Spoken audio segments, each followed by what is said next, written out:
ఇవాల్టి top 20 news Telangana వార్తలు. అమెరికాలోని హార్వర్డ్ కెన్నడీ స్కూల్ నిర్వహించే ఏఐ సదస్సులో నేడు ముఖ్యమంత్రి రేవంత్ రెడ్డి వర్చువల్ గా ప్రసంగించనున్నారు.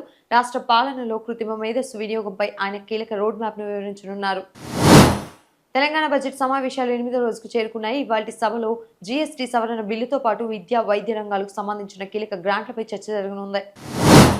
ప్రభుత్వ ఆసుపత్రుల్లో వైద్య సదుపాయాల పెంపుతో భాగంగా హైదరాబాద్, వరంగల్లో అదనంగా 10,000 సూపర్ స్పెషాలిటీ బెడ్లను అందుబాటులోకి తెస్తున్నట్లు ప్రభుత్వం ప్రకటించింది.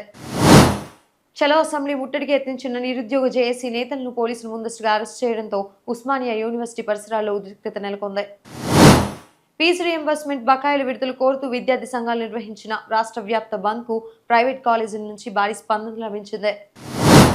రాష్ట్రంలో ఇంధన కొరత ఉందనే సోషల్ మీడియా వార్తలను ప్రభుత్వం కొట్టిపారేసింది. తప్పుడు ప్రచారం చేసేవారిపై కఠిన చర్యలు తీసుకుంటామని పోలీసులు స్పష్టం చేశారు. బంగాళాఖాతంలో ఏర్పడిన ద్రోణి ప్రభావంతో హైదరాబాద్లో సహా 20 జిల్లాల్లో ఇవాళ ఉరుములు మెరుపులతో కూడిన వర్షాలు కురిసే అవకాశం ఉందని ఐఎండీ తెలిపింది. ఆంధ్రప్రదేశ్ వార్తలు. ప్రకాశం జిల్లాలో జరిగిన ఘోర బస్సు ప్రమాదంలో మృతుల సంఖ్య 14కు చేరింది. మృతుల కుటుంబాలకు అండగా ఉండాలని సీఎం చంద్రబాబు అధికారులను ఆదేశించారు. బస్సు ప్రమాద బాధితులకు కేంద్రం 2 లక్షలు, ఏపీ ప్రభుత్వం 5 లక్షల చొప్పున ఆర్థిక సాయం ప్రకటించాయి. క్షతగాత్రులకు ఉచిత వైద్యం అందజేస్తున్నాయి. ఆంధ్రప్రదేశ్ వినియోగదారులకు శుభవార్త. వచ్చే ఆర్థిక సంవత్సరంలో ఎటువంటి విద్యుత్ ఛార్జీల పెంపు ఉండబోదని ఈఆర్సీ అధికారికంగా స్పష్టం చేసింది. మార్కాపురం ఘటన నేపథ్యంలో రాష్ట్ర వ్యాప్తంగా ప్రైవేట్ ట్రావెల్స్ బస్సుల్లో ఫిట్నెస్, సేఫ్టీ ప్రమాణాలపై రవాణా శాఖ అధికారులు స్పెషల్ డ్రైవ్ చేపట్టారు. తిరుమల అన్నప్రసాదం ట్రస్ట్ కు ఒకే రోజు 60 లక్షల విరాళం అందింది. తిరుమలలో భక్తుల రద్దీ సాధారణంగా కొనసాగుతోంది. అంతర్జాతీయ మార్కెట్లో ముడి చమురుల ధరల ప్రభావంతో విజయవాడ, విశాఖపట్నంలో పెట్రోల్ ధర లీటర్కు సుమారు 40 పైసల వరకు పెరిగింది. ఏపీ బస్సు ప్రమాదంపై రాష్ట్రపతి ద్రౌపది ముర్ము తీవ్ర సంతాపం వ్యక్తం చేశారు. బాధితులకు తక్షణ సాయం అందజేయాలని అధికారులను కోరారు. జాతీయ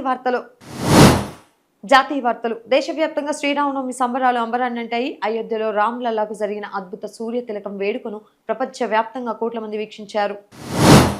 2026-27 సీజన్ కోసం టీమిండియా షెడ్యూల్ విడుదలైంది. స్వదేశంలో ఆస్ట్రేలియాతో జరిగే వన్డే సిరీస్ ప్రధాన ఆకర్షణీయంగా నిలవనుంది. రేపు ప్రధాని మోడీ చేతుల మీదుగా నోయిడా ఇంటర్నేషనల్ ఎయిర్పోర్ట్ ఫేజ్ 1 ప్రారంభం కానుంది. ఇది ఉత్తర భారతదేశంలోని అతిపెద్ద విమానాశ్రయం. అంతర్జాతీయ వార్తలు. ఫ్రాన్స్ లో జరుగుతున్న G7 విదేశాంగ మంత్రుల సదస్సులో భారత్ తరపున ఎస్ జయశంకర్ పాల్గొన్నారు. ఉగ్రవాదం, గ్లోబల్ సెక్యూరిటీపై కీలక ప్రసంగం చేశారు.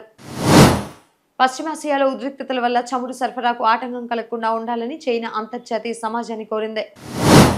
మే నెలలో జరగబోయే ట్రంప్ చైనా పర్యటనపై ప్రపంచ దేశాల దృష్టి నెలకొంది. వాణిజ్య ఒప్పందాలపై కీలక నిర్ణయాలు వెలువడే అవకాశం ఉంది.